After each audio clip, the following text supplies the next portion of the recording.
Ce jour-là, tu es à ton poste à l'usine de traitement des déchets nucléaires. Il y a quelque chose qui, au coin de mon œil, m'interpelle. Et dans la seconde qui a suivi, là l'explosion arrive. Ton corps a été brûlé à 85%. C'est ça, de sa surface corporelle. Ouais. Et je n'ai pas brûlé en fait. J'ai fondu. Et là, je tombe dans une flaque de métal en fusion. Mes doigts, on dirait des bouts de saucisse de Strasbourg. C'est quand même dingue. Tu as reçu, toi, 2500 degrés. Ouais. Tu es un miraculé. C'est dur. Bonjour David, bienvenue dans mon incroyable histoire. Merci. David, ce jour-là, tu es à ton poste à l'usine de traitement des déchets nucléaires. Subitement, un des fours de fusion explose et tu es projeté dans un bain de lave à 2500 degrés. Ton corps est brûlé à 85%. Plongé dans le coma pendant 3 mois, tu réapprends à parler, à marcher, à vivre. Ton histoire est celle d'un survivant qui, jour après jour, défie tous ceux qui t'ont dit « tu ne peux pas ». Ce 12 septembre 2011, tu ne sais pas que le four que tu t'apprêtes à contrôler est une cocotte minute géante prête à péter. C'est vrai que ce jour-là, on était avec mon collègue, donc avec José. Je le vois monter en fait au four, donc monter qui est un étage supérieur. Je le vois aller à ce four et je lui demande tout simplement, je dis mais José, qu'est-ce que tu fais? C'est l'heure d'aller manger. Et il me dit bah, écoute, l'opérateur vient de m'appeler, il y a quelque chose sur le four, apparemment c'est bon, le bain de fusion a commencé. Donc je prends 5-10 minutes pour m'habiller. Donc m'habiller pourquoi? Parce qu'on a des tenues spécifiques pour monter. Oui, parce que c'est dangereux, c'est une Exactement. chaleur extrême, j'imagine, aux abords du four. C'est ça, donc en gros le four en mode normal fonctionne jusqu'à 1600 degrés. Il faut quand même comprendre que c'est du traitement de déchets nucléaires dans un grand four et c'est traité à partir de métal en fusion, c'est ça? Donc la fusion permet de réduire le volume de métaux qu'on reçoit et par des traitements chimiques on réduit aussi la radioactivité présente. Mais ça reste Mais ça reste radioactif quand même. Vous avez des tenues de cosmonautes? Oh, on n'en est pas loin, mais ça protège essentiellement des risques de contamination sur nous. Donc on a une tenue qui empêche de prendre feu. Et dessus on a un manteau aluminisé qui là vient protéger les projections de métal en fusion. Et on a la combinaison complète, donc gants, cagoule. Et du coup donc je rejoins José.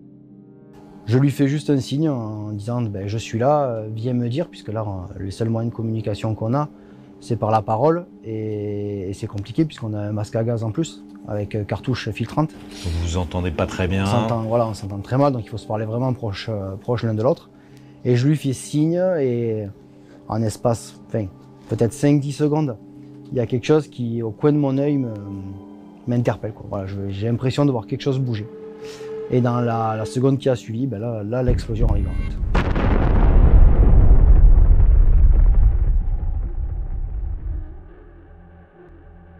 Là c'est déflagration, je suis projeté. Et là tout s'enchaîne. Des lumières bizarres, la sonnerie donc du coup de l'alerte qui est donnée par l'entreprise. Moi j'appelle plusieurs fois José me répond pas, je sais pas où il est parce que là on n'y voit rien. C'est un endroit qui doit faire peut-être 30 ou 40 mètres carrés grand max. Donc cette explosion là-dedans avec toute la fumée qu'il y avait.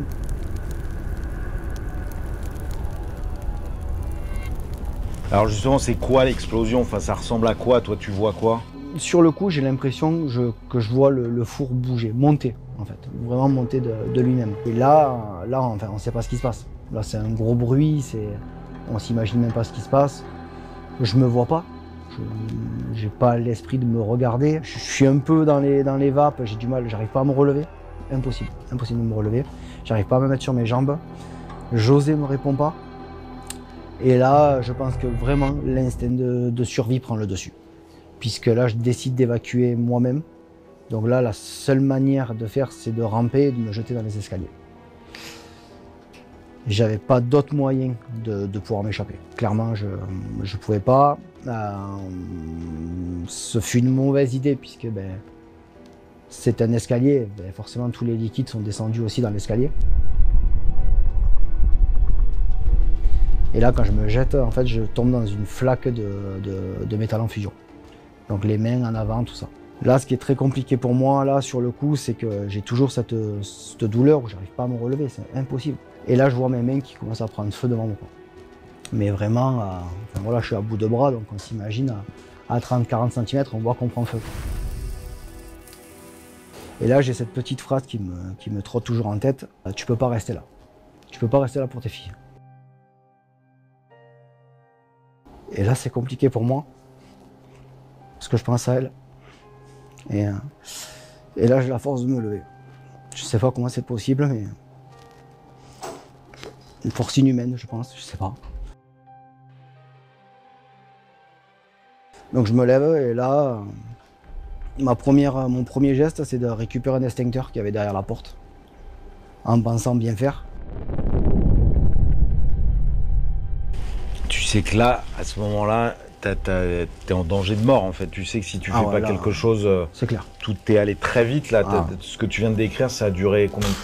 On est peut-être dans l'ordre de la minute, 2 minutes. Ouais. Ça me paraît tellement énorme de temps. C'est incalculable. Et t'as rien vu si ce n'est les mains qui brûlent quoi. J'ai vraiment cette sensation où j'arrive pas à me lever parce que je comprends pas. Et c'est mes mains qui brûlent devant moi dans l'escalier qui me font vraiment réagir en disant ouais, là, va-t'en quoi, va-t'en vite. Et c'est ce qui fait que tout ce qui va se passer derrière, je pense que là, le cerveau de suite s'est mis dans un mode où c'est un mode combattant. Voilà, comme je dis, c'est le cerveau, il enlève tout ce qui est inutile et il a qu'un but. Et là, c'est moi, mon but à ce moment-là, c'est de sortir et de partir. Et moi, dans mon idée, c'est de rejoindre carrément mon vestiaire en plus. Alors, qui n'est pas à côté, qui est dans un étage supérieur, mais vraiment, je suis dans cet esprit-là. Et pour aller aussi loin, je me dis, ben, tu vas prendre un extincteur. Et là, je m'asperge avec l'extincteur que j'avais trouvé. Ce qui paraît une bonne idée. Sur le coup, c'est un réflexe. C'est un réflexe parce que c'était moi qui l'avais mis là la semaine d'avant, puisqu'on l'avait retrouvé quelque part. Et comme quoi, des fois, on y croit ou on n'y croit pas, mais des fois, il y a des choses qui se font là, des jours avant et on se dit c'était la destinée, quoi. Il te sauve la vie ou il te sauve pas la vie? Non, non. Clairement, là, pour ceux qui connaissent un peu, à ce moment-là, je suis pas en feu. Moi, je suis pas en feu. Et je prends un extincteur qui est à poudre. Donc, je m'envoie de la poudre de partout. Donc, c'est pas de l'eau. L'eau aurait permis au refroidissement, tout ça. Là, la poudre, c'est de la poudre corrosive, en fait, qui agit sur le feu différemment. Mais bon, sur l'homme et sur la peau, il y a aucun bienfait. Elle est corrosive pour la peau. Exactement. Bah, après, le bienfait, peut-être qu'il est psychologique, par contre, puisque ça me permet d'aller loin avec ça, puisque je pars avec, quoi. Et là, peut-être que sans ça, j'aurais peut-être pas fait autant de mètres, quoi.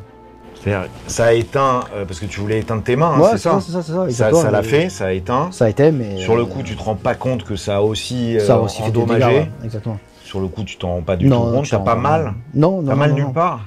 Je suis en état de crise. Je crie de peur. La seule douleur que j'ai à ce moment-là, c'est mon pied. J'ai une douleur à mon pied atroce. Voilà, mon pied droit qui me fait énormément mal. Tu sais pas pourquoi? Mais là, pareil, je ne sais pas pourquoi. Et je ne le regarde pas en plus. J'aurais très bien pu m'arrêter et regarder et me dire pourquoi tu as mal. Et pourquoi tu le fais pas? L'envie de partir. Ouais. Là, j'ai qu'une envie, c'est vraiment partir. Qu'à ça. Partir au vestiaire, hein, aller sous une douche. Enfin, j'ai ça en tête, quoi. Donc on te retrouve où? Donc on me retrouve en fait à une cinquantaine de mètres du four, à un croisement de chemin avec d'autres ateliers, où là je croise du coup un chef d'équipe, donc qui s'appelle Toufik, qui en fait est le dernier à partir, puisque ben, lui il fait évacuer ses équipes. On se rencontre à ce croisement-là, et là il décide de m'aider. Lui il se rend compte très rapidement que c'est grave. Lui il le voit, il me voit avec l'extincteur m'envoyer des jets de partout. Malheureusement il voit ma peau partir à chaque fois. À chaque coup de jet, il voit ma peau qui s'enlève. Mais à ce moment-là, t'as plus de combinaison ou Eh bien en fait non, j'ai plus rien. Donc ça c'est, il y a tout qui a brûlé. Tout a brûlé. Tout a brûlé. Pas seulement les mains, mais tout le reste. La seule chose qui me reste à ce moment-là, c'est mon masque à gaz et un bout de ma chaussure droite. C'est la seule chose qui reste. Mais ça, tu le sais pas. Non, ça je le sais pas. Donc ça veut dire que t'es à vif, à nu. Exactement. T'es nu partout sauf le visage. Sauf le visage, mais bon après j'enlève le masque et il doit me rester des petits lambeaux de peau mélangés avec les morceaux de tissu, mais je n'ai plus rien. Donc toi tu sais pas, mais Toufik, lui, le chef d'équipe, il voit. Lui il voit de suite. Qu'est-ce qu'il décide de faire? Ben, lui il m'enlève l'extincteur de suite. Il me l'enlève des mains parce qu'il se rend compte très rapidement que ça cause énormément de dégâts. Et là, du coup, je suis avec lui. Je pense que je me sens rassuré à ce moment-là. Et là, je me laisse tomber, donc je tombe au sol. Lui, il reste avec moi. C'est long, très long. Pourquoi? Parce que j'entends beaucoup de monde parler. Toufik qui appelle à l'aide. J'entends les secours. Il y a quand même un caractère radiologique à ce moment-là aussi. Ça, tu le sauras après, mais je crois que on estime que la lave de ce métal en fusion s'élève en température à 2500 degrés. Ouais, c'est ce qu'on en prendra 2500 degrés Celsius. Oui. C'est ce que tu as reçu, toi, en fait, comme chaleur sur toi. Et ton corps a été brûlé à 85%. C'est ça, de sa surface corporelle, ouais. Les seules choses que j'ai pas de brûlé, c'est le haut du buste, le dos et mon visage. Voilà, c'est la seule chose qui sera passée à côté, quoi. Et ce qui est fou, c'est quand tu dis « je sens rien je n'ai pas senti… Non, non, après on l'apprendra plus tard, on nous explique pourquoi ça. Et pourquoi? Puisque les brûlures sont tellement importantes qu'elles vous brûlent les terminaisons nerveuses. D'accord. Il y a des endroits, notamment mon pied, où je suis, il n'y a plus rien, enfin, on voit mon os, en fait. Quand Toufik, quand ils m'enlèveront ma chaussure, le talon partira avec. Ouais. Sauf que tu sens rien parce que justement tes terminaisons nerveuses sont… Et le coup de la chaussure, il me soulage en plus. Quand il me l'enlève. Ah bon? Ah oui, quand il m'enlève ma chaussure, il me soulage à ce moment-là. Et toi là, tu vois ça? Non, non, non, non. Là, j'ai un voile blanc, moi, sur les yeux, à ce moment-là. Je vois plus personne, il n'y a que mes oreilles qui fonctionnent. Et tu as quand même le souvenir de ce que tu entends? Ah, je me souviens de tout. Tu regardes rien? Jusqu'à ce qu'on me mette dans le coma, je me souviens de tout. Ça, le moindre mot qu'il me dit. Et tu as conscience de la gravité à ce moment-là? Non, toujours pas. Non, non, toujours pas. Même après, là, une fois qu'ils me sortent, donc où les pompiers me prennent en charge avec les médecins du SAMU, tout ça, même là encore, j'ai pas la notion de si c'est vraiment très grave ou pas. Ça, je le perçois pas, ça. Quand tu es encore à l'intérieur, tu réalises que l'équipe de secours qui est censée intervenir veut pas venir, c'est ça? C'est ça, c'est ce que j'entends en fait. C'est à ce moment-là où je suis couché, où mon ami Toufik appelle à l'aide et les équipes d'intervention ne rentrent pas. Et donc elles lui disent, à lui, amenez-nous-le. Ils sont formés au geste de premier secours, hein, tous ceux qui travaillent dans cette entreprise-là. Arriver sur un cas comme ça, on n'apprend pas ça au premier secours. On n'en parle même pas quand on fait ces formations. Ça n'existe pas normalement. Donc ils ont peur en fait. Donc exactement. Donc là, moi ce qui est inquiétant, c'est que là, ces pompiers-là, ce sont les pompiers de la centrale. C'est leur boulot de venir. C'est leur boulot. Ils sont faits pour travailler dans le risque radiologique. C'est leur taf. Et à ce moment-là, je comprends pas. Ils rentrent pas. Donc Toufik, à l'aide de notre collègue qui arrivera après par la suite, vont me sortir tous les deux, vont me porter et vont m'amener justement à cette équipe de pompiers qui attend. C'est gravissime quand même parce que, ouais, comme tu dis, il y a des formations. Vous êtes quand même une usine classée à risque. C'est nucléaire, il y a ce risque radioactif. Alors ils ont peur de te voir et de te prendre en charge, peut-être de voir ton corps, etc. Est-ce qu'ils n'ont pas peur du risque radioactif? On apprendra par la suite que c'est plus ce problème-là qui est évoqué par le chef des secours en fait, qui à ce moment-là préfère protéger ses équipes d'intervention que de venir à mon encontre. Je suis partagé avec ça, je peux comprendre. Moi-même étant pompier, je comprends que vaut mieux qu'il y ait un mort et qu'un deuxième et que ce soit un pompier. C'est malheureux de dire ça, mais... C'est comme ça chez les pompiers? Il faudrait y penser peut-être un peu plus souvent. C'est pas inné, puisque tout pompier veut sauver des gens, mais des fois, de prendre un peu de recul et se dire là c'est peine perdue ou ça l'est pas, on sauve des vies. T'es pas peine perdue, la preuve, tu es là. Exactement. Et moi, pour moi, il n'y a pas peine perdue, puisqu'en plus, je me retrouve à une dizaine de mètres d'eux. Donc il n'y a même plus ce risque radiologique. Qui est là où je leur en ai voulu, en fait, c'est plus par rapport à José. Puisqu'à ce moment-là, moi, José, pour moi, il est encore dedans. T'y penses à ce moment-là? Ah oui, ah oui. Et en fait, je me dis, mais s'ils sont pas venus me chercher, moi, à 10 mètres, José qui est là-haut, il a aucune chance. Ils iront jamais, quoi. C'est quelque chose qui m'a hanté des années et des années, ça. Puisque moi-même, en fait, je m'en voulais d'être sorti seul, sans lui. Ton binôme, tu l'abandonnes pas. Je me suis toujours dit, c'est toi qui le laisses là-haut, en fait. Compliqué, hein.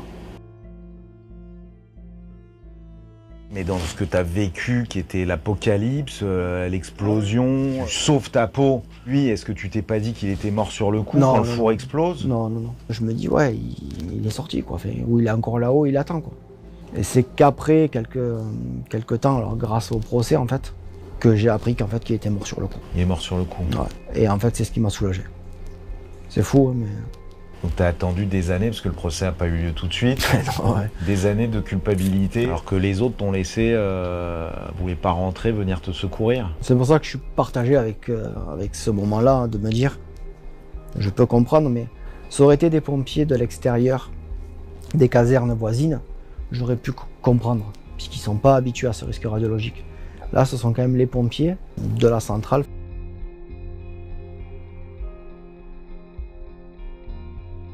T'as l'air de dire, moi j'aurais dû aller aider José, etc. Si eux, qui sont des professionnels là pour ça, viennent pas. Ça restera un mystère de pourquoi le chef de l'équipe d'intervention ce jour-là décide de ne pas faire entrer. C'est des réponses que je n'ai pas eues. Que je suis allé chercher, mais que je n'ai pas eu. En direct, t'es allé te confronter? Ouais. Je suis allé rencontrer les personnes qui sont intervenues. Le chef était parti à la retraite. T'as jamais eu les motifs? J'aurais pas fait de jugement là-dessus. J'aurais juste aimé comprendre pourquoi. Qu'est-ce qu'il avait pris en compte ce jour-là pour pas nous venir en aide, en fait. C'est Toufik, c'est ça, ouais, qui réussit à te sortir de là. Et ensuite, les secours sont là. Prise en charge directe.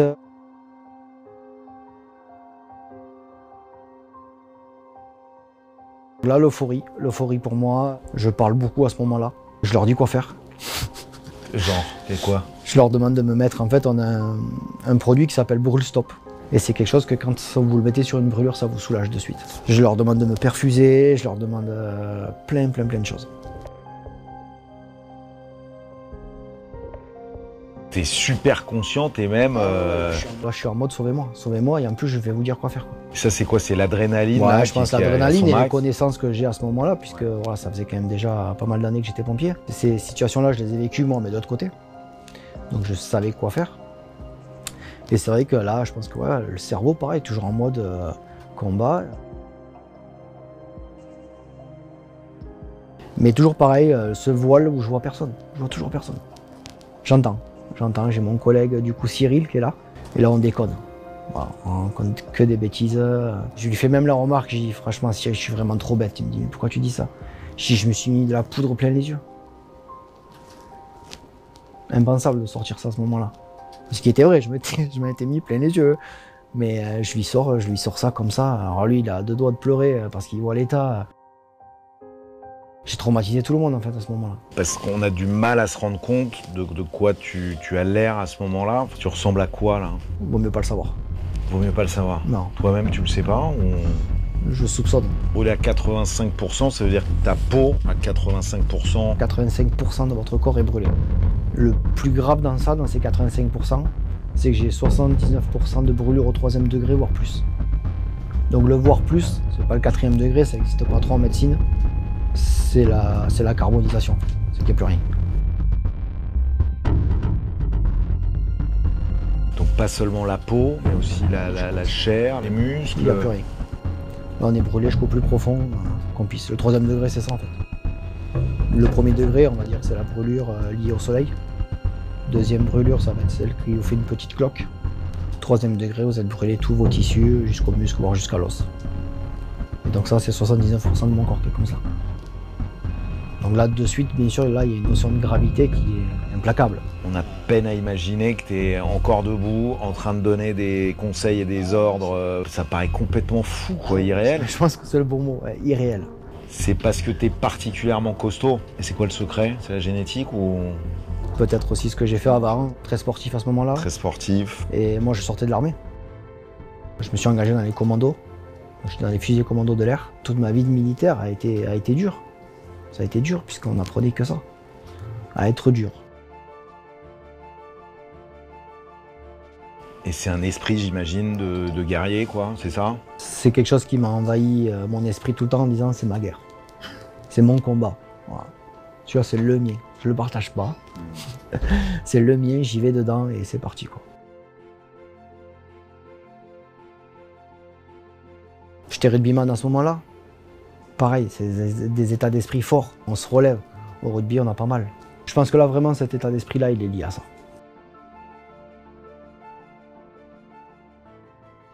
Tu arrives à l'hôpital et là, tu es plongé dans un coma artificiel. C'est ça. Mais à la sortie, en fait, de l'entreprise.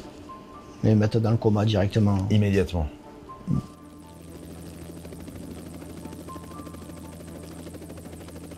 T'as aucun souvenir Non, là, après, là, de tout ça qui va durer 3 mois. c'est ça. Est-ce que pendant ces 3 mois, il y a eu le danger que tu y passes? Enfin, est-ce qu'ils ont cru à certains moments que tu n'allais pas survivre? Ils n'ont jamais cru que j'allais vivre. Tu avais 0% de chance pour eux de survivre. Pour un médecin, ils se diront jamais 0%. En fait, sur 100, j'avais 99. Le 1 qui restait, c'était la chance de survie.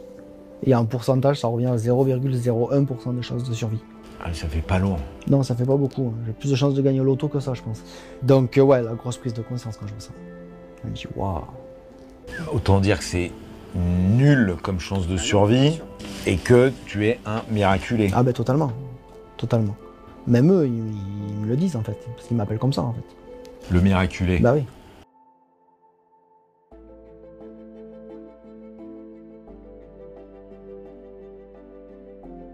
Tous les soirs, ils imposaient à ma femme de me dire au revoir. Tous les soirs. Que ce soit au téléphone ou quand elle était présente. Parce qu'ils lui ont toujours dit, demain, potentiellement, vous ne le verrez plus. Et ça a duré comme ça jusqu'à fin octobre. C'est-à-dire... On va dire 2 mois après. Ouais. 2 mois plus tard. Ouais. Pendant 2 mois, elle a dû faire ça tous les jours. Ça a dû être terrible pour elle. Ouais, je pense, ouais. Un calvaire. Il y avait celui que tu vivais toi et celui qu'elle vivait elle. Que dire aux enfants, à tes filles? C'est ça, exactement. En sachant que j'ai un bébé, moi, qui est de 5 mois à ce moment-là. Ma fille qui a 4 ans, elle, le comprend très rapidement. Donc ouais, il faut qu'elle joue le rôle de maman. Elle n'a pas arrêté le travail, puisque c'était aussi peut-être son moyen de s'échapper un peu de tout ça. J'étais à Paris, donc du coup, il fallait qu'elle fasse les allers-retours dès qu'elle pouvait. Quand elle venait, ben, des fois l'état était stable, donc ça allait, mais des fois l'état était un peu critique. Et elle se prenait, ben, dites-lui au revoir ce soir. C'est un même accident vécu de 2 manières différentes. Oui, c'est ça. On ne comprend pas ce que l'un a vécu par rapport à l'autre. C'est dingue. J'imagine que vous avez refait tout le film. Ouais, on se refait même encore des fois. Ouais. Ah bah ouais. Des médecins, eux, tentent une greffe expérimentale de peau. C'est ça. Déjà, ça se passe à Montpellier. Comme je dis, des fois, il n'y a pas besoin d'actes médico-chirurgical pour sauver une vie. Le professeur qui était présent ce jour-là à Montpellier a pris une décision de me transférer dans les 24 heures sur Paris. Et sans avoir rien fait, elle m'a sauvé la vie déjà. Si c'était entêté sur Montpellier, j'aurais pas survécu. Il n'y avait pas le service Il n'y nécessaire. avait pas le service nécessaire. Et ce professeur-là, ce jour-là, a pris cette décision-là. Et aujourd'hui, je peux que la remercier en fait, de cette décision-là.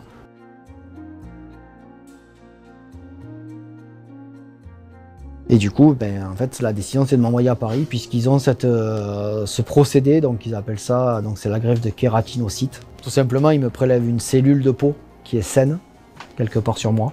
Donc quand on appelle une cellule de peau saine, c'est les 3 couches de peau. Du coup, c'est envoyé à Boston, aux États-Unis, pour tout simplement cloner ces cellules. Et 3 semaines après, on reçoit en fait, en glacière, des couches de peau. C'est incroyable. Des couches de ta peau. De ma peau. Qui est unique, c'est la tienne. C'est la mienne. Elle a été faite à partir de cellules de ta peau saine. C'est ça. Ce qui restait de peau saine. Et ils ont fabriqué de la peau. C'est ça. C'est complètement dingue. Et ça, c'est à ce moment-là, c'est expérimental. De mémoire, je suis le 10e. Ah ouais? Ouais. Donc c'est pas sûr que ça marche. C'est des peaux qui sont très difficiles, qui réagissent très mal. Mais par contre, là, la nécessité, à ce moment-là, c'est de me recouvrir entièrement, en fait. C'est de remettre de la peau et partout.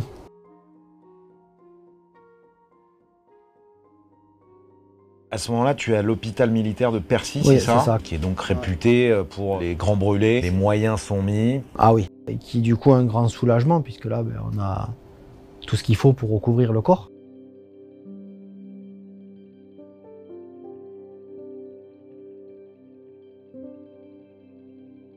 Et malheureusement, en fait, on apprendra que 48 heures après, une bactérie m'aura mangé toute la peau. Toute la peau neuve qui a été posée a été mangée par une bactérie. Donc là, c'est une phase qui est très compliquée, où les médecins ont un peu de désarroi. Ils ont fait tout ce qu'ils peuvent faire, en fait. C'est impossible d'avoir mieux. Donneur de peau, ça n'existe pas, en fait. Vous pouvez pas être greffé par quelqu'un d'autre. Même si j'ai un frère jumeau, c'est pas possible.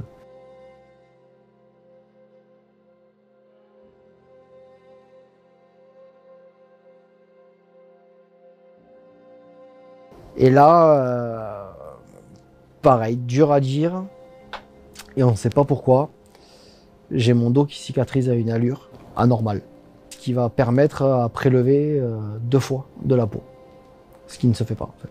Quand vous prélevez de la peau à un endroit, vous ne pouvez pas reprélever. Ça repousse pas ça comme chez les arbres, ça. Ça revient, mais pas en 15 jours. Ouais. Et en fait, en 15 jours, j'ai mon dos qui a totalement cicatrisé, et ils m'ont prélevé 2 fois de la peau saine. Et ils m'ont recouvert le reste de mon corps avec cette peau-là.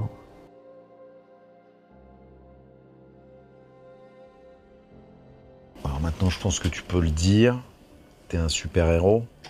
Pas loin. C'est dingue. D'où mon surnom du miraculé quand j'arrive à Percy. Mon médecin préféré m'appelle comme ça. Ouais, parce que ça fait plusieurs miracles en fait. Il y a plusieurs choses anormales qui n'auraient pas dû se passer comme ça et qui se passent avec toi. C'est fou.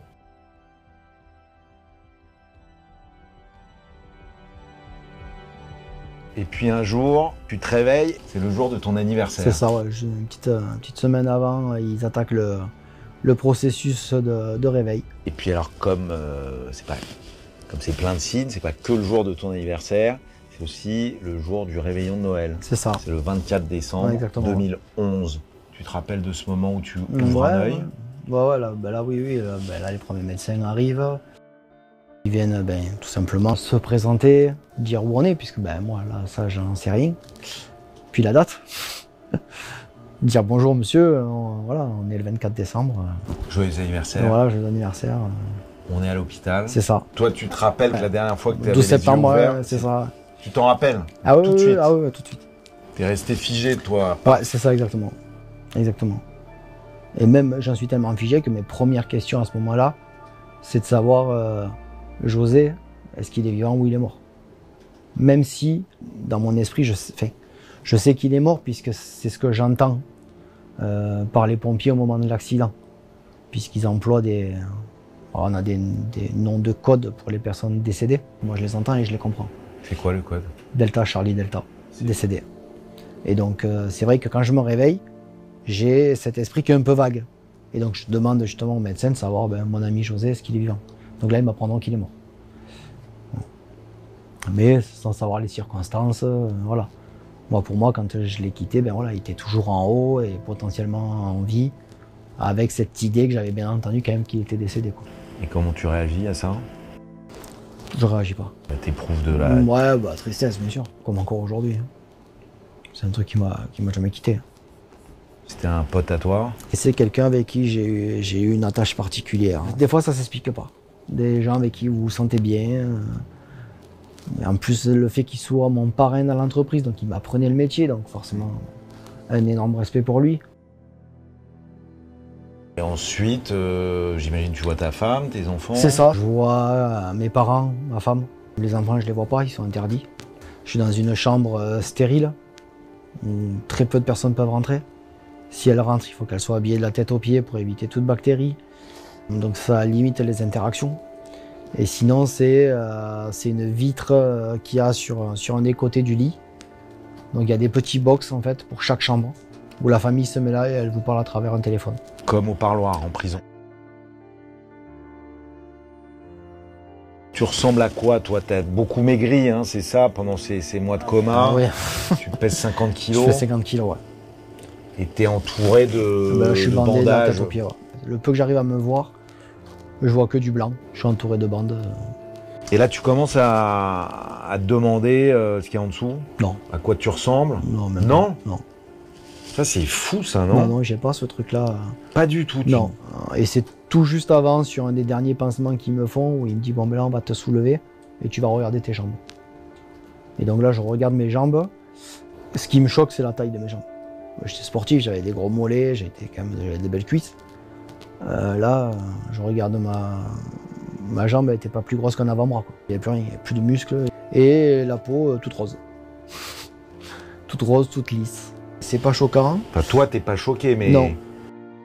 Sur ce coup-là, je pense que quand même, il me montre mes jambes, parce que c'est peut-être le moins choquant aussi à voir. Peu de temps après, je verrai mes mains. Tu découvres tes mains. Donc, et je dis ça à mon père. On peut les voir peut-être. Ouais, bien sûr. Il te reste tous tes doigts, mais ils sont coupés. Ils sont tous coupés, ouais, c'est ça. Et je dis à mon père, j'ai dit, putain, mes doigts, on dirait des bouts de saucisse de Strasbourg.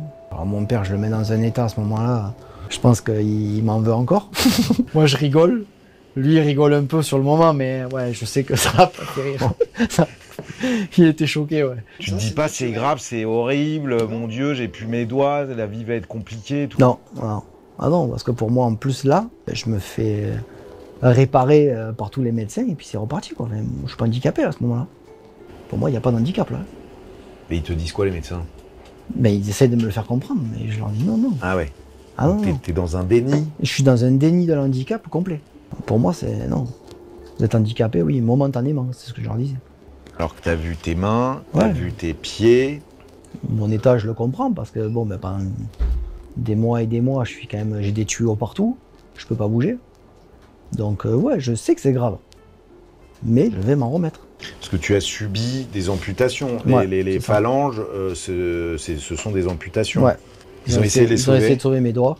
Ils y sont pas arrivés. Ben, comme je l'ai dit tout à l'heure, en fait, en ayant plongé en avant et les mains dans la fusion directement.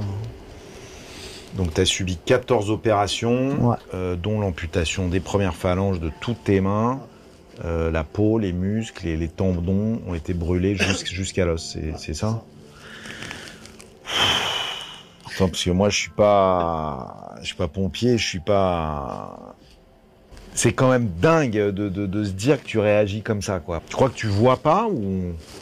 Je l'admets pas, je pense.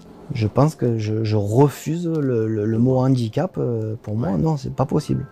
C'est pas moi. Finalement, ta greffe de peau, malgré tout, va fonctionner au mieux. C'est ça. Et c'est ce qui, du coup, aura donné assez confiance aux médecins pour dire le 2 janvier, ben, on vous transfère en centre de rééducation. Ils m'ont laissé partir dans l'idée de se dire on va quand même se revoir très prochainement. Donc pour eux, j'étais sauvé. J'allais pas mourir. En tout cas, j'allais plus mourir, puisque c'était pas le cas pendant 3 mois.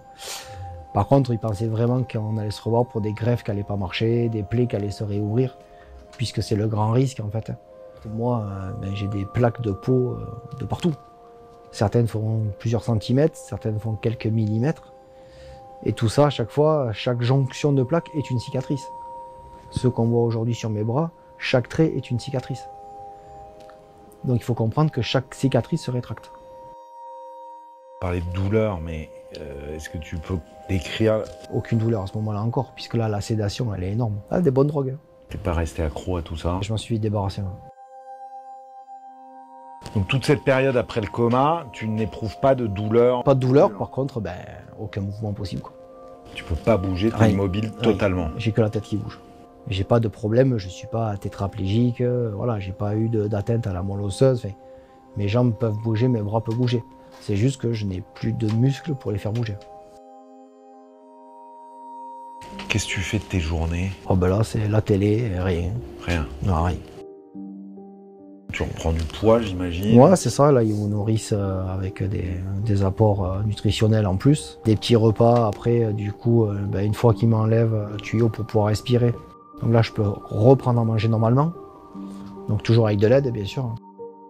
Il n'y a rien qui bouge toujours. Hein. Tu décris cette période comme celle d'un bébé de 6 mois dans un corps de 28 ans. C'est exactement ça, en fait. Puisque là, j'aurais même associé ça à une deuxième naissance. J'ai toutes les phases du bébé. Là, je suis couché, on me fait manger. Je porte des couches, je me fais dessus, on me lave. Je peux même pas changer une chaîne de télé, je suis obligé d'appeler pour me changer la chaîne de télé. Je suis un gros bébé, ouais.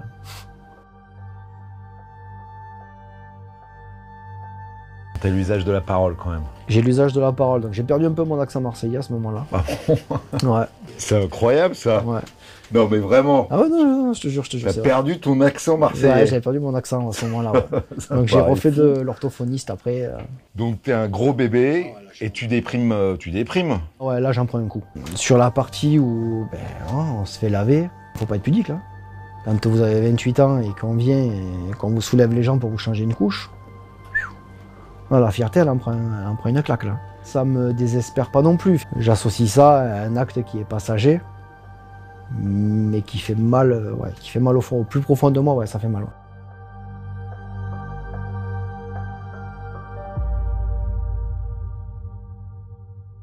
T'es à l'hôpital, les médecins s'occupent vraiment bien de toi. Et en même temps, ce qui se réalise à l'extérieur, c'est formidable aussi. Tes amis, qui sont des pompiers ou des ex-pompiers, décident de terminer la maison que tu n'avais pas pu terminer avant ton accident. C'est ça. On était en pleine construction de maison. Donc il me restait beaucoup de choses à faire. Donc. Et en fait, c'est parti d'une initiative d'un collègue pompier qui a demandé à mon père en fait, de comment eux pouvaient nous aider. Et mon père a dit, David, malheureusement, vous ne pouvez rien apporter aujourd'hui avec ce qu'il a fait. Il n'y a rien quoi. Et dans la réflexion, mon père a dit, sinon, faites un truc pour la maison. Donc là, j'ai mes collègues pompiers qui prennent l'initiative de terminer ma maison. Donc de démarcher à toutes les entreprises du coin. Donc il y a un énorme élan de solidarité qui est arrivé des pompiers et qui a été poursuivi par d'autres choses. Puisque j'ai mes collègues du rugby aussi, qui ont fait des matchs avec la caisse du match qui a été remis à ma famille.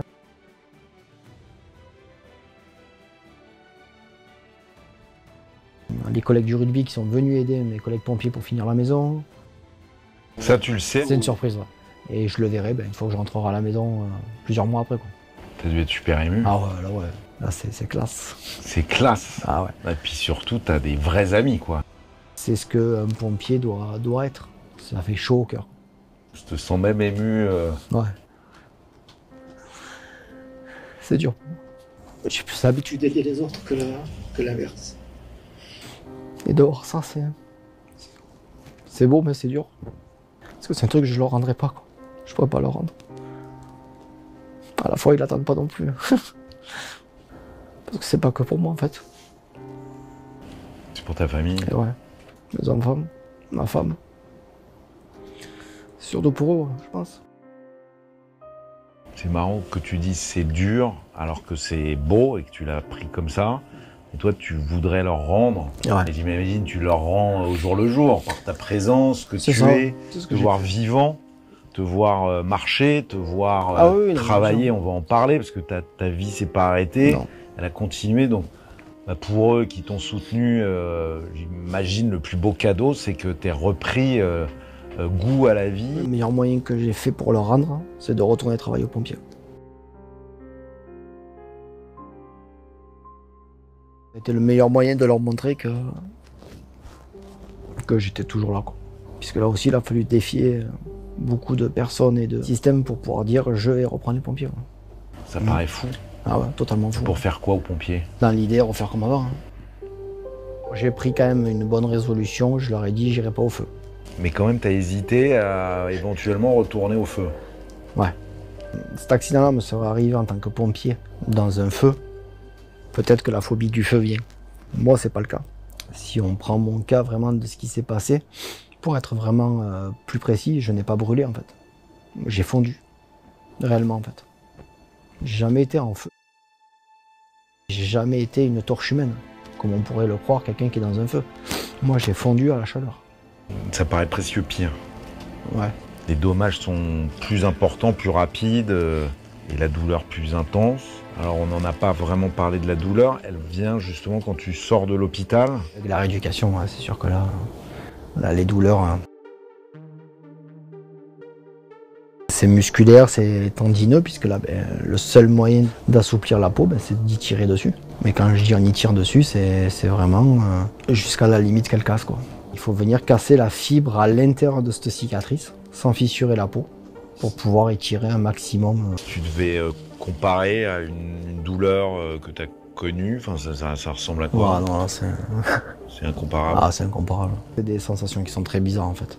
Surtout quand ça lâche. Là, la peau vient céder à l'intérieur, ou des fois se détache de l'os.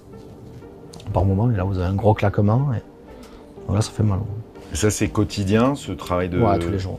De rééducation? Tous les jours, même moi, je me rajoute une dose de rééducation en plus. Donc en fait, je vais voir ma kiné, je lui demande si ça la dérange pas que je puisse participer avec le patient d'après. Je faisais le double en fait. Donc déjà d'une, je m'ennuyais. Et de deux, j'avais toujours à l'esprit de dire, je me bats et pour moi et pour José en fait. Donc je faisais ma séance à moi, la séance à José. Voilà, tous les jours. C'est comme ça que tu disais, ma séance à moi, la séance de José. Ouais, j'ai toujours dit ça. J'ai toujours fait ma rééducation pour deux.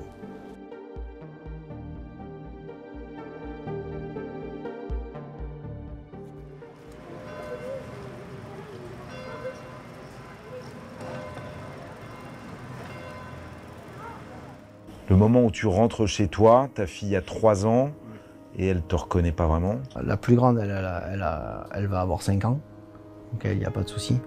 C'est ma petite qui avait 4 mois, donc quand je la revois, elle a 1 an en fait.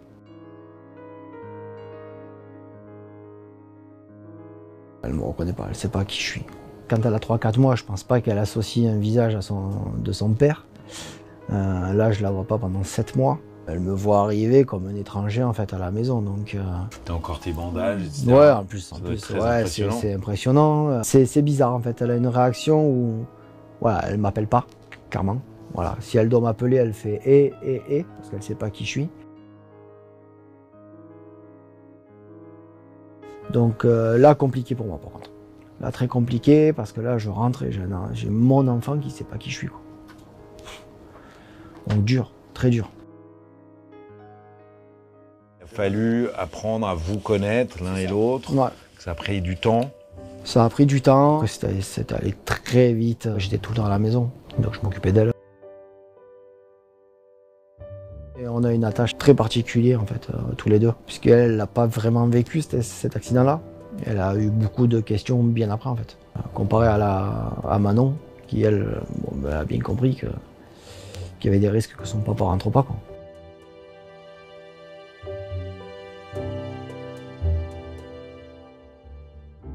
Cette période de retour à la maison, elle est vraiment pas simple. Non. Tu te sens extrêmement seul, tu t'isoles et tu as même des pensées assez morbides. Ouais, sur le coup, ouais. On est content de rentrer au tout début. L'euphorie, super content. Même si avant, j'avais déjà eu une première alerte à l'hôpital où j'avais déclenché des douleurs atroces au niveau des bras et des coudes. Ils m'ont fait passer tous les tests possibles et inimaginables avant mon retour à la maison, bien sûr. Il n'y avait rien, donc ils me donnent un traitement et au bout de 2 jours, plus de douleur. Et donc avant de partir, j'apprends qu'en fait ce traitement-là était juste un placebo et qu'il n'y avait rien en fait. Il m'avait donné strictement rien. Et donc c'était des douleurs qu'ils appellent neuropathiques. Et en fait c'était la peur du retour au domicile qui faisait que je déclenchais des douleurs pour rester à l'hôpital. Ah oui? Ouais. Que tu sentais bien réel. Ah ouais, c'était des vraies douleurs qui me faisaient hurler. C'est ton cerveau qui crée ça. C'est ça, exactement. C'est fou ça. Ah ouais.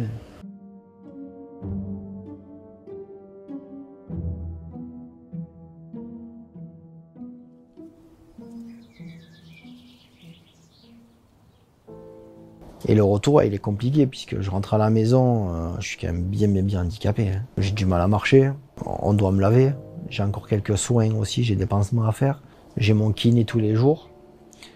Mais après, voilà, ça s'arrête à 1 heure quand l'infirmière est là le matin et 1 heure le soir pour le kiné, quoi.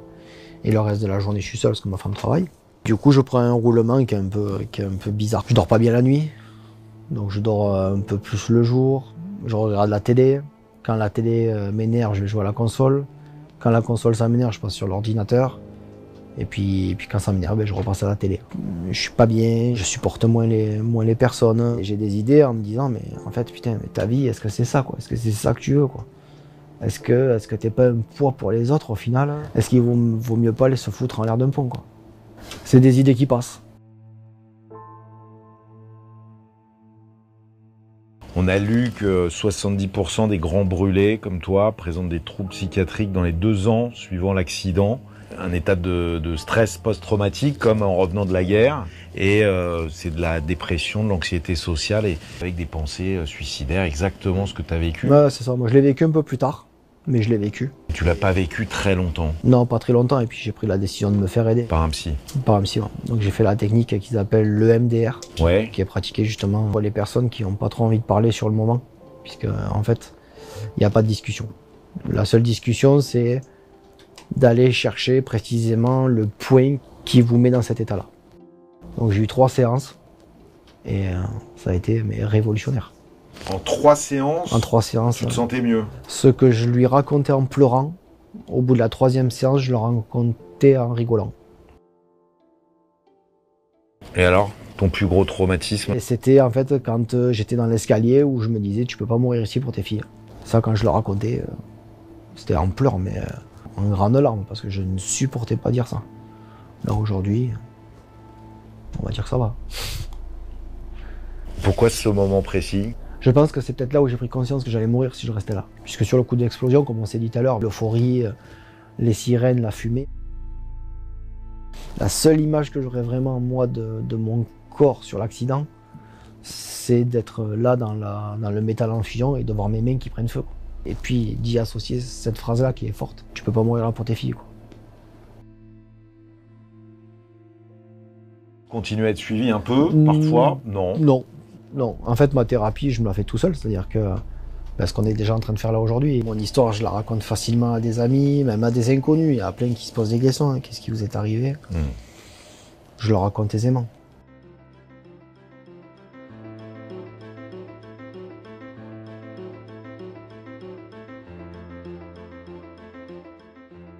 Assez rapidement, finalement, en 2014, c'est ça, tu vas retravailler. C'est ça, ouais. Je prends la décision de retourner au travail. Ouais.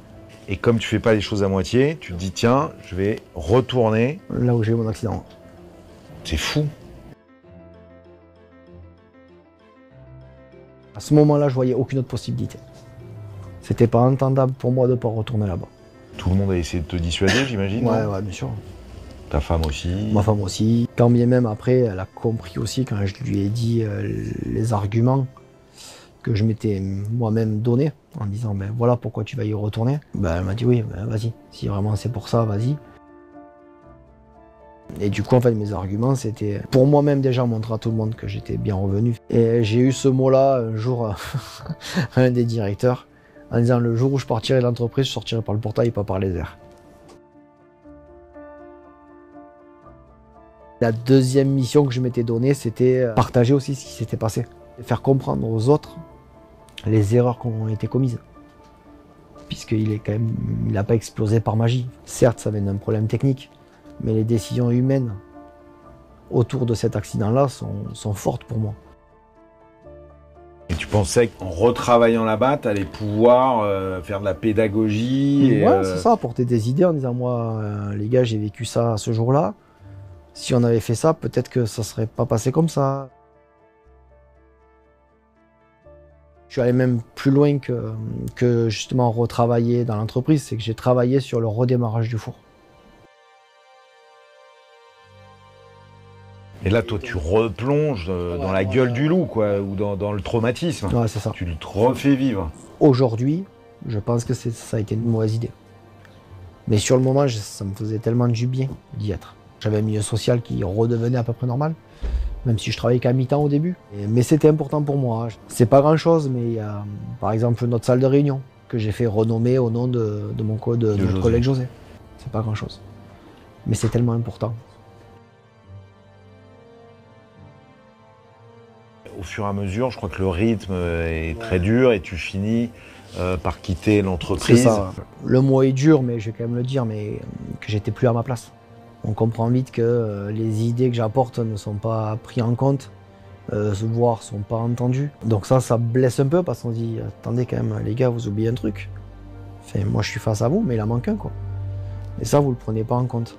J'ai compris que peine perdue, ça ne va plus le faire. Donc j'essaie de résister, je me suis mis avec du télétravail et quand bien même là j'ai dit bon là il faut que ça cesse. Donc ils m'ont aidé à partir et du coup ben, je me retrouve à travailler dans une autre centrale nucléaire. Tu as encore choisi d'être dans cet environnement risqué qui a bouleversé ta vie. Ouais, c'est ça. Ouais. Vous êtes très rare, hein, je crois, dans ce cas-là. Il y a moins de 25% des grands brûlés sévères qui retournent à un emploi similaire à celui qu'ils occupaient avant leur accident. Tu fais partie de ce petit quart de personnes qui s'entêtent. Et pourquoi? Le salaire.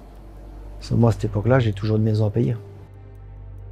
J'ai un train de vie qui est particulier, puisque j'ai des crèmes à utiliser qui ne sont pas pris en charge. J'ai mes premières cures thermales que je fais, pareil. Donc, cure thermale, les soins sont pris en compte, mais l'hébergement pas. Donc tu es obligé de travailler, et le plus naturel pour toi, bien sûr, avec ton CV. Avec mon CV, le fait d'être dans cette filiale-là, ben, naturellement, je me retrouve Voilà, c'est EDF. Mais après EDF, t'es pas au four. Non, là, il y a un fonctionnement totalement différent. J'ai une envie d'aller voir ailleurs, et notamment de rejoindre le service prévention des risques. Ça paraît naturel. Naturellement, on dirait. Je faisais un peu de forcing avec le médecin, en lui faisant comprendre que certes, je suis un grand brûlé, mais ça, c'était il y a quelques années, quoi. Là, aujourd'hui, je suis un mec normal avec une peau différente, quoi. Donc, je vois pas pourquoi je pourrais pas aller travailler dans ce service-là. Pourquoi je dis ça? Parce que ce service-là travaille dans les zones contrôlées, à risque de contamination. Du coup, j'avais cette interdiction-là, que j'ai réussi à faire enlever. Faire sauter. Oui. Donc, tu travailles dans les zones à risque de contamination. Tu as besoin d'être au contact du danger, quoi. Et ouais, j'ai l'impression. Et j'ai besoin de cette adrénaline-là autour de moi, en fait. Que ce soit le sport, que ce soit mon métier, mes passions. J'ai besoin de ça, quoi. Le procès qui a lieu quand même 7 ans après l'accident, en 2018, l'entreprise est condamnée pour homicide involontaire à 90 000 € d'amende. Très vite, il est démontré par l'expert de justice toute la négligence qu'il y a eu autour de ça. La première, qui est pour moi en plus qui est la plus grosse au final, et qui a mené à tout le reste, c'est de ne pas respecter la notice constructeur. Le constructeur a interdit de refondre un four qui s'est figé. Et nous, qu'est-ce qui s'est passé? On avait figé un four. On venait d'introduire 4 tonnes de métaux. Donc il était plein. Ce que vous auriez dû faire, nous dit le constructeur, c'est de retirer cette masse-là, tout ce métal, et de le mettre dans les fûts, quoi. Parce que l'entreprise a décidé de faire. C'est pas la décision. La décision qui a été prise, c'est de remettre à nouveau en chauffe le four pour que ça refonde. C'est ça. Et pour en remettre derrière. Et de l'extérieur, le procédé paraît pas bête. Si on prend l'exemple de la plaque de beurre dans la casserole, on refait fondre, ça refond. Ce qui est gênant dans tout ça, c'est que déjà, la notice du constructeur déjà n'est pas respectée. Toutes les décisions qui viennent après sont pas bonnes. Dans la partie industrie nucléaire, on parle beaucoup de REX, retour d'expérience. On trace très souvent les événements qui se sont passés, bons ou pas bons. Et pour que le jour où ça revienne, on se dit, tiens, on a une trace de ce qu'on avait fait. Tout le monde dira, on n'a pas de retour d'expérience. L'enquête menée, on ressortira 8 événements. Ça avait déjà eu lieu avant? 8 fois. Et là, on n'a pas regardé? Non, on y va quand même. Deuxième décision, on prend des, soi-disant, des experts chez nous. Qu'est-ce qu'on appelle les experts chez nous? C'est souvent les personnes qui sont là depuis plus longtemps. Attention avec ça. On sait que ça pose beaucoup de problèmes en entreprise parce que c'est des personnes qui ont pris des habitudes de fonctionnement qui sont au-delà des fois de la règle. Ces personnes-là optent pour un fonctionnement comme eux avaient vécu dans une centrale mais qui n'était pas nucléaire en fait. Donc ils vont dans ce fonctionnement-là qui datait d'il y a 20 ans. Ok. Nous aujourd'hui, l'entreprise avait des automates qui gèrent ce four. Les automates, bien sûr, n'ont pas compris. Donc il a fallu les forcer, leur injecter ces consignes-là. Il y a eu je ne sais pas combien d'alarmes remontées, puisque l'ordinateur ne comprenait pas ce qui se passait. C'était un fonctionnement pas normal pour la machine, et du coup elle faisait remonter, attention, ce que vous me demandez, en gros, c'est il y a un truc qui ne va pas. Donc avec des alarmes sonores? Oui, sonores, visuelles, ouais. Donc on va toujours plus loin. Et après, il y a des erreurs de manip. Quand les opérateurs, donc José et moi, montent au niveau du four, la consigne, c'est de couper l'injection de puissance. Le four reste en fonctionnement, mais on ne met plus de puissance. Là, l'opérateur sur ce jour-là se trompe, va d'abord injecter le max de puissance, va se rendre compte de son erreur et va de suite recouper. Là, il y aura des alarmes aussi qui vont sonner, puisque là, il est passé en pleine puissance et est redescendu dans la suite. Dans les secondes qui ont suivi, c'est là où l'explosion a eu lieu. L'entreprise, elle pouvait être que coupable de ça. Ça paraît un gros bordel quand même, cette gestion, cette organisation. On ne parle pas de beurre dans la poêle. Non, on parle de machines dont on sait qu'elles sont sensibles et qu'elles manipulent des déchets particuliers et qu'il y a des vies en jeu. C'est ça. Et là, ça a l'air d'être complètement amateur, quoi. Comment s'est défendue l'entreprise? C'est on ne sait pas, on n'a pas fait exprès? On n'a pas beaucoup de réponses. On a juste la réponse de dire pourquoi ils ont fait ça. C'est pas une vraie réponse. Ils expliquent juste, je vais pas dire faire plaisir, mais pour apporter une réponse, mais c'est pas ce qu'on s'attend. Et au niveau des secours, ceux qui ont pris la décision de ne pas entrer, de ne pas te porter secours directement, est-ce qu'ils ont été jugés? Non. Il n'y a pas eu de poursuite là-dessus. Là, il n'y avait pas une erreur flagrante et des prises de décision totalement à côté de la plaque. Non. En tout cas, c'est pas un combat que j'ai voulu mener, non. Là, mon gros combat était la reconnaissance des victimes, d'être reconnu enfin victime. Parce qu'on est quand même à plus de 7 ans. Il y a des années où il se passe strictement rien. On ne sait pas où on en est. Et donc, quelle a été l'issue? Le réquisitoire est fort, puisqu'il réclame les peines maximales encourues. Donc, c'est, je crois, 370 000 € d'amende, des interdictions d'exercer, enfin, ça va loin. Au final, donc, ils auront été jugés coupables. Ils auront eu, je crois, 85 000 € d'amende. Mais à la limite, ça, moi, je m'en fous. Vraiment, moi, je m'en fous parce que là, tout l'intérêt de ça, c'est juste de se dire, écoute, voilà, là, on est reconnu victime. José, moi, les familles endeuillées. Et après, pour les indemnités, c'est plus pour les parties civiles. Moi, à ce moment-là, moi, je n'ai rien. Moi. J'ai pas d'indemnité, moi. On me rembourse quelques frais de justice, mais j'ai rien du tout. Toi, tu n'as pas d'indemnité? Non, pas là-dessus. Moi, tout va se jouer au civil pour moi, en fait. Mais ce qui est très important à ce moment-là, c'est que si en correctionnel, ils sont jugés coupables, au civil, ils le seront automatiquement. Ma victoire, elle est là pour moi.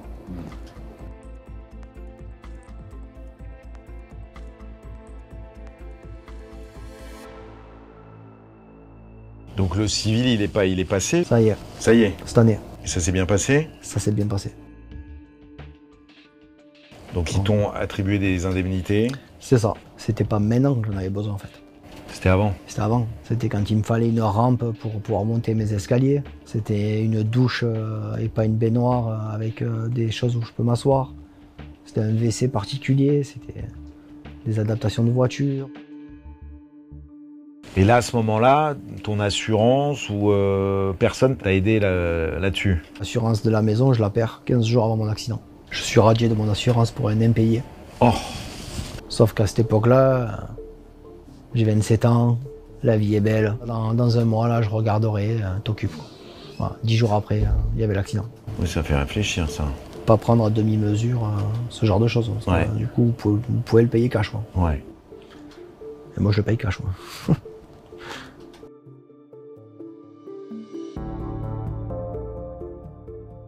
Ce qui est formidable dans ta vie, c'est que tu as rebondi de plein de manières différentes. Tu as gagné ce combat judiciaire, Ouais. mais tu as aussi gagné d'autres combats. Tu es devenu un champion de ping-pong. Oh, champion. Non? Champion, j'aimerais, ouais. Pas champion? Non, pas champion encore, ouais. J'aimerais en tout cas. J'ai rebondi dans pas mal de sports du coup, parce que quand j'étais à l'hôpital, en rééducation, j'ai dit à mon père, je reprendrai le rugby. Faut comprendre mon père encore qui est là à côté de moi quand je lui sors une connerie comme ça. Quoi. Mais il sait au fond de lui que c'est pas une vraie connerie que ce que je lui sors. Et donc il essaye de me dire non mais tu pourras pas rejouer, enfin tu comprends bien, c'est fragile, tout ça. Je dis mais c'est pas grave, je ferai arbitre. Et ben je suis retourné jouer au rugby. Ouais. Je suis retourné jouer au rugby avec les vétérans de mon club. Je les remercie encore aujourd'hui. Ils ont fait beaucoup attention à moi, jusqu'à ce que je me prenne trop au jeu. C'est-à-dire que j'étais tellement à l'aise et j'allais là où il fallait pas mettre la tête et j'ai pris des sacrés coups. Mais ça paraît dingue quand même. Ouais. Avec le corps que tu as aujourd'hui, Là, c'est fragile, Ouais. ta peau, elle se blesse plus facilement. Le moindre coup que je veux, j'ai une plaie. T'as arrêté du coup? Ouais, j'ai arrêté. Ouais, Ah, t'as arrêté. ouais j'ai quand même arrêté. J'ai eu 2-3 alertes musculaires, tout ça, qui m'ont fait comprendre que D'accord. ça allait être trop compliqué.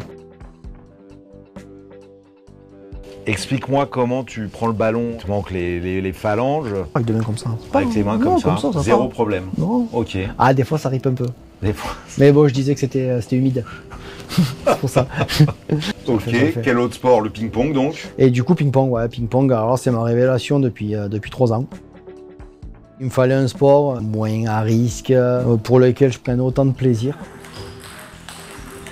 Je joue en valide, en fait. Je joue pas en handisport. Je suis accepté comme tout autre joueur. Je m'entraîne comme un autre gars. Et ce qui vaut beaucoup de discussions avec les coachs, puisque des fois il y a des gestes que aujourd'hui moi je peux pas faire en fait. Déjà tenir la raquette à pleine main, moi je peux pas, donc moi je la tiens qu'avec 2 doigts. Avec 2 doigts. Donc déjà ça c'est des prises particulières. Et vous jouez beaucoup avec votre poignet. Moi aujourd'hui mon poignet, ben là je suis au max, je peux pas l'ouvrir plus. Ah ouais. Donc il faut que j'aille jouer de manière différente, avec des gestes un peu bizarres. Ton ambition c'est quoi, les JO? Ma plus belle fierté serait un jour de représenter mon pays. En tout cas, ce qui pourrait paraître impossible, toi, te paraît possible, réalisable. Ton rêve serait de représenter la France ça, un je pense que jour. ouais, ce serait vraiment mon plus beau truc. Et ça te paraît possible? Je pense que si on se donne les moyens, on peut y arriver. Avec les aides, bien sûr, qu'il faut. Sans dire représenter la France au JO à Los Angeles en 2028, c'est même pas ça. Demain, j'irai représenter la France en Roumanie sur un tournoi européen. Mais je serais le plus fier. Hein. Je pense que je serais le plus fier. Hein. Ta philosophie, c'est ça. À chaque fois qu'on t'a dit tu ne peux pas le faire, et on a dû te le dire pendant tout le parcours, tu fais 2 fois plus pour y arriver. C'est ça, hein? En tout cas, ouais, je me donne les moyens de prouver. Les premiers messages des médecins où on m'a dit « Monsieur Stampon, vous ne remonterez plus jamais à cheval. C'est pas possible. » Ah, je dis « Vous ne me connaissez pas. » Aujourd'hui, j'ai repris, je remonte à cheval, j'ai mes 4 chevaux à la maison. Bien sûr, j'ai dû adapter des choses. J'ai des protections supplémentaires que je mets sur mes jambes pour pas avoir de plaies, mais aujourd'hui, je refais. Ouais. Je refais du cheval. Ouais.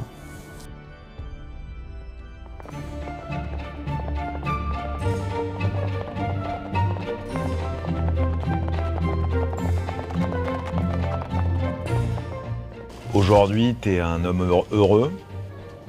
Ouais, on peut dire ça. Ouais. En fait, je le suis tous les jours quand je me réveille. Parce que tu estimes que c'est une chance de te réveiller tous les jours. Ça, c'est sûr.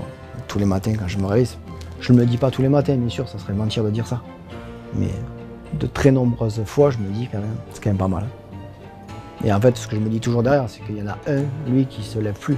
Toujours eu ça en tête. De me dire, voilà, ce matin, mais hop, un jour de plus. Il t'accompagne tous les jours. Ah ouais, tout le temps. En plus, il y a une attache particulière parce que ce qui s'est passé avec José, son fils un jour m'appelle, donc William, et il me dit écoute, on fait un repas de famille, j'aimerais que tu viennes à la maison. Je dis waouh. Dur, c'était pas très longtemps après ma sortie de l'hôpital. Je dis à ma femme, on y va, on n'y va pas. Elle me dit il faut qu'on y aille. Donc on y va. Ils attendaient énormément de réponses de ma part. Je leur ai apporté tout ce que j'avais à dire puisque j'étais le dernier à l'avoir vu en fait. Puisque eux ne l'ont plus jamais revu, même après. C'est-à-dire qu'ils n'ont jamais eu accès au corps. Et en fait, ce jour-là, je regarde donc William.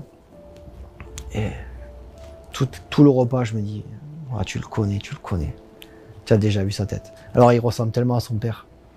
J'ai dit, ouais, c'est peut-être la ressemblance avec son père. Puis à un moment donné, on parle de l'école, de là où on venait. Et en fait, William, il faut savoir qu'on était au lycée ensemble en fait. On s'était perdu de vue après parce qu'on est tous partis de chacun de notre côté, quoi. Et en fait, on s'est retrouvés ce jour-là au repas, en hommage pour son père. Et depuis, on se quitte plus, quoi. Des destins comme ça, ces histoires-là, on aurait voulu les écrire, on n'aurait jamais eu l'imagination pour le faire, je crois. C'est comme la tienne et je voudrais te remercier pour avoir pris ce temps pour nous raconter ton histoire.